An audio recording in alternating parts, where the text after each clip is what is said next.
Bienvenue dans Diaphane, le podcast de la voix pourpre. Je suis Estrelia, artiste-auteur, philosophe et alchimiste. Dans l'épisode précédent, nous avons ouvert la toute première porte de la saison, avec la blessure invisible. Nous avons vu que le problème n'est pas toujours que la vie ne vient pas. Parfois elle vient, l'amour approche, l'argent circule, une opportunité se présente, une parole de reconnaissance est offerte, une main se tend, un espace s'ouvre. Mais quelque chose en nous se contracte. Quelque chose ne peut pas laisser entrer. Non pas parce que nous sommes fermés à la vie, non pas parce que nous sommes incapables de recevoir, mais parce qu'une part de nous protège encore un besoin ancien, refoulé, contenu, parfois oublié. Et aujourd'hui, nous allons rencontrer l'une des grandes gardiennes de ce besoin caché, c'est la honte. Et la honte n'est pas la culpabilité. Avant d'aller plus loin, il est important de poser une distinction très claire. La honte et la culpabilité ne parlent pas du même endroit. La culpabilité, elle touche aux actes. Elle dit: j'ai fait quelque chose qui n'est pas juste. J'ai dépassé une limite, j'ai blessé quelqu'un. J'ai posé un acte qui demande réparation, ajustement ou conscience. Alors que la culpabilité, quand elle est saine, elle nous aide à retrouver une justesse. Elle nous ramène à notre responsabilité. Elle nous invite à regarder nos gestes. Elle nous aide à réparer, à nous excuser, à modifier notre manière d'agir. Mais la honte, elle touche à l'être. La honte ne dit pas seulement j'ai fait quelque chose de mal. Elle dit je suis mauvaise, je suis trop, je suis ridicule, je suis indigne, je ne devrais pas sentir cela, je ne devrais pas vouloir cela. Quelque chose en moi ne devrait pas exister. La honte ne remet pas seulement en question un comportement, elle attaque la place même de l'être. Et c'est pour cela qu'elle est si profonde. C'est pour cela qu'elle coupe. C'est pour cela qu'elle fait baisser les yeux, qu'elle fait, rentrer le corps, qu'elle ferme la gorge, qu'elle pousse à cacher, qu'elle donne envie de disparaître. La culpabilité dit regarde ce que tu as fait. La honte dit cache ce que tu es. Et dans la traversée que nous ouvrons dans cette saison, cette distinction est essentielle. Parce que beaucoup de besoins ne sont pas seulement frustrés, ils sont devenus honteux. Quand le besoin devient honteux, un besoin au départ est innocent. Un enfant qui a besoin d'être tenu n'est pas capricieux. Un enfant qui a besoin d'attention n'est pas trop. Un enfant qui a besoin d'être rassuré n'est pas faible. Un enfant qui a besoin de douceur n'est pas exigeant. Un enfant qui a besoin d'être regardé, entendu, protégé, choisi, accompagné, reconnu, consolé n'est pas une faute. Il est vivant. Mais si ce besoin rencontre l'humiliation, le rejet, l'indifférence, la moquerie ou l'impatience, alors quelque chose peut se produire. L'enfant ne se dit pas forcément mon environnement n'a pas su accueillir mon besoin, il se dit souvent mon besoin est mauvais, je suis trop, je dérange, je suis un problème, je dois me cacher, je dois devenir plus facile à aimer. Et c'est là que la honte entre dans le corps. Elle ne vient pas seulement couvrir une émotion, elle vient couvrir un besoin. Elle met un voile sur ce qui est vivant. Elle dit: ne montre plus ça, ne montre plus ta faim d'amour, ne montre plus ton besoin de tendresse, ne montre plus ton désir d'être vu, ne montre plus ton besoin d'aider, ne montre plus ta peur, ne montre plus ta tristesse, ne montre plus ton intensité, ne montre plus ton besoin d'être choisi, ne montre plus ton besoin de repos, ne montre plus ton besoin d'être protégé, ne montre plus ton besoin de recevoir. Alors la personne apprend à fonctionner autrement. Elle apprend à être forte, à être utile, à être drôle, à être brillante, à être spirituelle, à être autonome, à être celle qui comprend, à être celle qui tient, à être celle qui donne, à être celle qui n'a pas besoin. Mais au fond, le besoin, lui, n'a pas disparu. Il s'est caché et parfois, il continue de diriger toute une vie depuis l'ombre. La honte comme conflit avec l'être profond. La honte est un conflit avec l'être profond. Une part de toi est vivante, elle ressent, elle désire, elle a besoin, elle veut aimer, elle veut être aimée, elle veut créer, elle veut recevoir, elle veut exister pleinement. Et une autre part de toi dit non, pas comme ça. Ne montre pas ça. Ce n'est pas acceptable, ce n'est pas aimable, ce n'est pas digne, ce n'est pas sûr. Tu vas être rejeté. Alors l'être se divise. Une part continue d'appeler la vie, mais une autre surveille, retient, corrige, juge et cache. Et cela crée une fatigue profonde. Parce qu'il faut beaucoup d'énergie pour se tenir loin de soi. Il faut beaucoup d'énergie pour ne pas sentir ce que l'on sent. Il faut beaucoup d'énergie pour ne pas vouloir ce que l'on veut. Il faut beaucoup d'énergie pour devenir acceptable au prix de son propre besoin. Et parfois, nous appelons cela maturité. Nous appelons cela sagesse, nous appelons cela force, nous appelons cela autonomie, nous appelons cela spiritualité. Mais en profondeur, ce n'est peut-être qu'une stratégie de survie, une stratégie pour ne plus être humilié à l'endroit du besoin. Et la honte, elle empêche de recevoir. Pourquoi la honte empêche-t-elle de recevoir? Parce que recevoir suppose d'avoir le droit d'avoir besoin. Recevoir suppose de ne pas être uniquement celle qui donne. Recevoir suppose de laisser quelqu'un, quelque chose, la vie venir toucher un endroit qui n'a pas totalement été maîtrisé par lui-même. Et c'est précisément ce que la honte refuse. La honte, elle dit, ne laisse personne voir ça. Elle veut que tu restes, que tu puisses garder le contrôle. Elle veut que tu restes digne. Elle veut que tu ne demandes pas. Elle veut que tu ne dépendes de personne. Elle veut que tu n'exposes pas ton manque. Elle veut que tu ne sois pas pris en défaut. Alors tu peux recevoir en apparence. Tu peux accepter un compliment en disant merci. Mais intérieurement, ne pas le laisser entrer. Tu peux recevoir de l'amour sans douter immédiatement. Tu peux recevoir de l'argent sans te sentir mal à l'aise. Tu peux recevoir du soutien et chercher très vite à le rendre. Tu peux recevoir de la reconnaissance, mais minimiser. Ce n'est rien. J'ai juste fait ce que je devais faire. Je mérite pas autant. Les autres font mieux. Tu vois? La honte n'empêche pas toujours que quelque chose arrive. Elle peut empêcher de se laisser nourrir. Parce qu'être nourri suppose qu'une part de toi accepte de dire oui, j'en avais besoin. Et pour la honte, cette phrase est dangereuse. Le besoin qui est caché sous la honte. Alors, quel est le besoin caché sous la honte? Il peut y en avoir plusieurs. Mais dans cette traversée, je veux en nommer un très important. Le besoin d'être accueilli sans humiliation. Être accueilli sans humiliation. Cela veut dire avoir le droit d'être vu dans sa vulnérabilité sans être rabaissé. Avoir le droit d'exprimer un besoin sans être ridiculisé. Avoir le droit de dire j'ai peur, j'ai besoin d'aide, j'ai besoin de douceur, j'ai besoin d'amour, j'ai besoin de temps, j'ai besoin d'être choisi, j'ai besoin de repos, j'ai besoin de ne pas y arriver seul. Sans que cela soit utilisé contre toi. La honte protège souvent une mémoire où le besoin n'a pas été accueilli avec délicatesse. Une mémoire où l'ouverture a été dangereuse.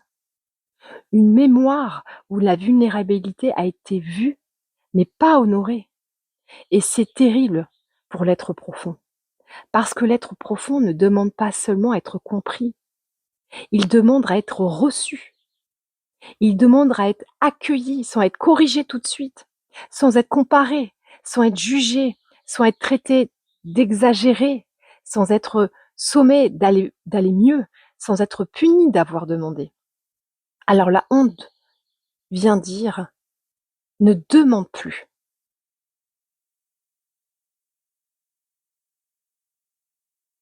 Mais sous ce «ne demande plus», il y a: «J'aurais tellement voulu être accueilli autrement». Et la honte, elle va déformer le besoin. Quand un besoin n'est pas accueilli, il se déforme. Le besoin d'amour peut devenir attente douloureuse. Le besoin de reconnaissance peut devenir dépendance du regard. Le besoin de sécurité peut devenir contrôle. Le besoin d'attention peut devenir peur d'être invisible. Le besoin de repos peut devenir effondrement. Le besoin de limite peut devenir colère explosive. Le besoin d'être choisi peut devenir jalousie ou obsession. Le besoin de soutien peut devenir rancœur. Pourquoi personne ne voit que j'ai besoin d'aide? Mais la racine n'est pas mauvaise. La racine est un besoin vivant qui n'a pas trouvé de chemin juste pour s'exprimer. Et c'est très important, parce que si tu regardes seulement la forme déformée, tu risques de te juger. Tu vas dire: «Je suis dépendant, je suis intense, je suis jalouse, je suis exigeante, je ne suis jamais satisfaite, je suis faible, je suis incapable d'être autonome». Mais si tu descends sous la forme, tu peux peut-être rencontrer autre chose. Tu peux rencontrer un besoin, non pas pour tout justifier, non pas pour nier ta responsabilité, pour arrêter de te haïr à l'endroit où tu avais besoin d'être rejointe. C'est là la traversée. Descendre sous la réaction, descendre sous la honte, descendre sous la forme déformée pour demander quel besoin innocent a été retenu ici. La honte et la spiritualité. Il y a une chose que je veux nommer avec beaucoup de clarté. Dans les milieux spirituels, la honte peut être très subtile. Elle peut porter des vêtements de sagesse. On peut dire: «Je ne devrais pas avoir besoin. Je devrais être au-dessus de cela. Je devrais être détaché.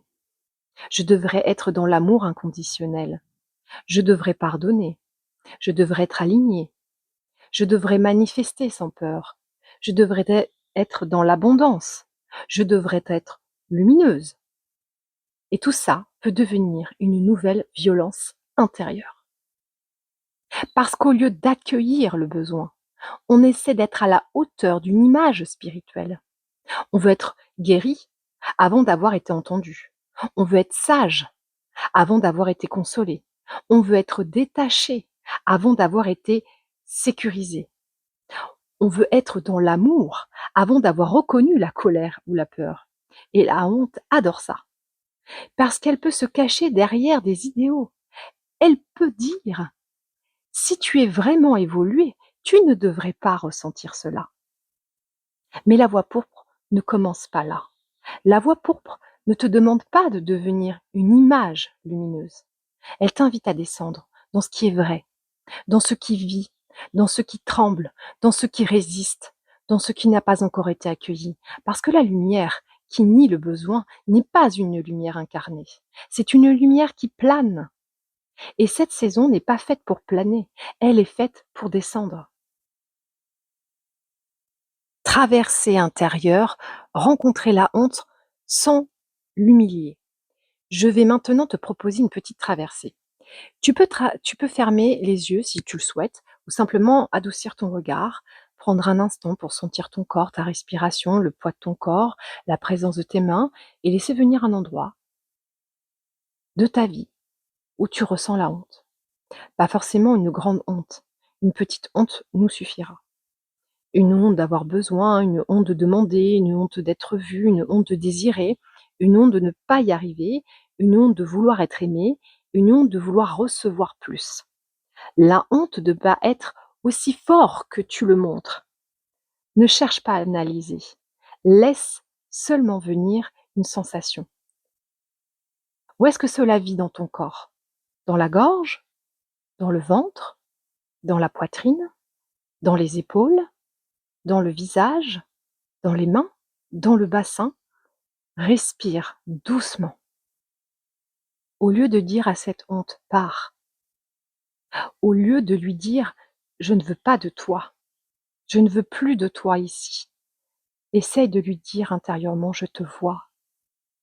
Puis demande doucement: «Qu'est-ce que tu essaies de protéger? Que gardes-tu? Que protèges-tu?» Et laisse venir. Peut-être qu'elle protège une part très, très jeune, une part qui a demandé et n'a pas été entendue, une part qui a été ridiculisée, une part qui s'est sentie trop, une part qui a voulu être choisie, une part qui a voulu recevoir de l'amour sans devoir être parfait. Puis demande: quel besoin est caché sous toi?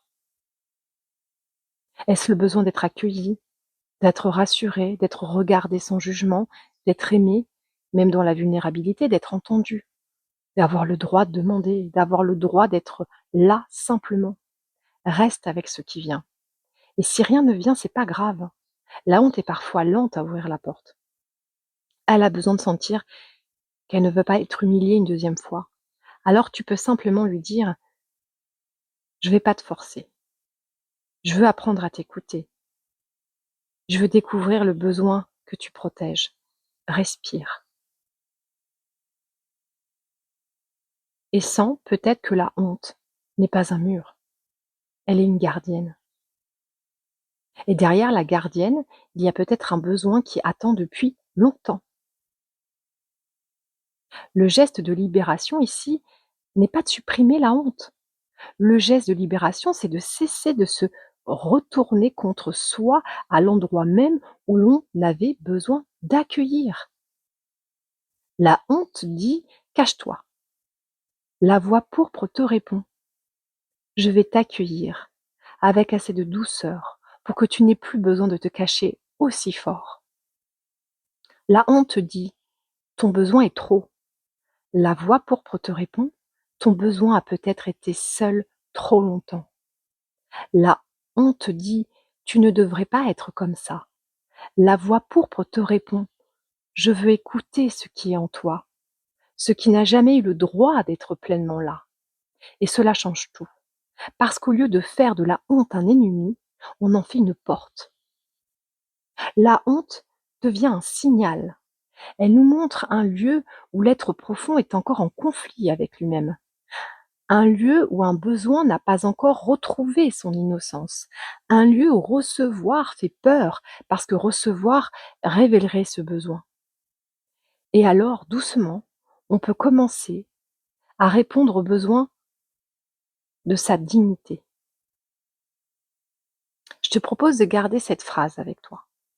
La honte ne prouve pas que mon besoin est mauvais. Elle me montre l'endroit où mon besoin n'a pas encore été accueilli avec amour. Encore une fois, ma honte ne prouve pas que mon besoin est mauvais. Elle me montre l'endroit où le besoin n'a pas encore été accueilli avec amour. Dans cet épisode, nous avons vu que la honte touche à l'être profond. Elle ne parle pas seulement de ce que nous avons fait, elle parle de ce que nous croyons ne pas devoir avoir le droit d'être. Et souvent, là, où il y a la honte, il y a un besoin caché. Un besoin qui a été humilié, un besoin qui a été rendu dangereux, un besoin qui n'a pas été accueilli, un besoin qui a dû se cacher pour préserver le lien, la dignité et la sécurité. Dans le prochain épisode, on va rencontrer une autre force très puissante, c'est la culpabilité. Nous verrons en quoi elle est différente de la honte. Elle touche à l'être, la honte touche à l'être, la culpabilité touche à tes actes, à ta façon d'agir dans le monde. Mais quand la culpabilité devient permanente, elle peut nous empêcher de recevoir, parce que tout geste en faveur de soi devient vécu comme une faute. Tu peux aller rejoindre le cercle, la communauté de l'école du feu blanc, directement sur le site internet, et tu peux trouver un PDF qui va reprendre l'intégralité de la saison si tu as envie de te poser pour lire ce contenu. Je suis Estrelia et ceci est la voix pourpre.